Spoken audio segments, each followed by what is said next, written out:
people expect those we vote into offices be a voice for the people they represent. That the lobby wants me to either not vote or to vote green on this, but my constituents want me to vote red, and they want their tax money spent on core government functions. Vying for a seat in Congress to represent South Carolina's 4th District, currently a state-level representative, Adam Morgan assured voters he will represent them over dark money entities. Of course, you should listen to the folks back home, the people that you represent. I mean, it's the House of Representatives. It's right there in the name.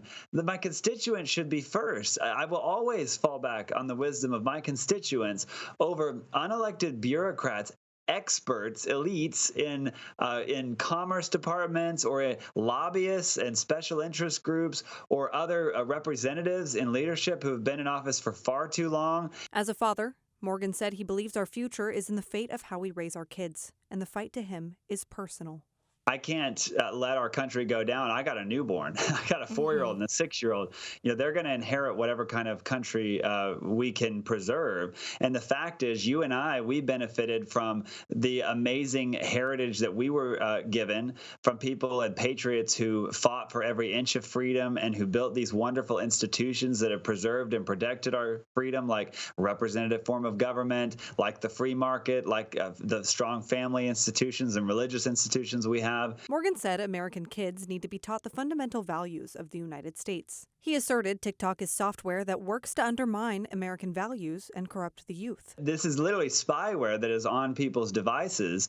And right now it's owned and operated by foreign adversaries and who are actually using it to try to undermine our values and corrupt our younger generations. The state representative said when you look at social media platforms, they push leftist indoctrination, like transgenderism, and says there's evidence that China's TikTok works to push this type of content in America. According to the Mayo Clinic, gender dysphoria is a mental disorder, and Morgan said the people in favor of so-called gender-affirming care on minors should be held accountable. In South Carolina, we just passed a Help Not Harm bill, which bans pediatric transgender surgeries on minors. That's protecting the youth.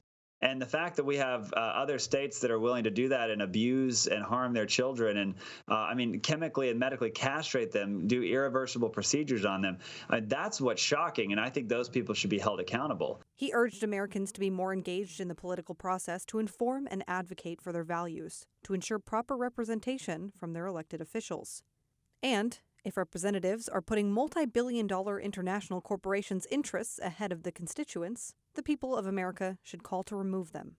And it's time we have more people in the Republican Party who are willing to stand up and fight for our values, fight for the American people. We need to roll back government, stop the socialistic creep into all of our institutions, and trust the American people, because that is what is truly great about America. Katie Smith, One America News. For all our viewers asking where One America News is heading in the future, we would like to introduce you to OAN Live. OAN Live is the best way to stay up to date on all of the hard-hitting, straight-shooting, national and international headlines. And the best part is, OAN Live is only $4.99 per month. All the credible, honest, unbiased reporting One America News offers at a fraction of the cost of cable. Just go to OANN.com to easily sign up for OAN Live and stay informed.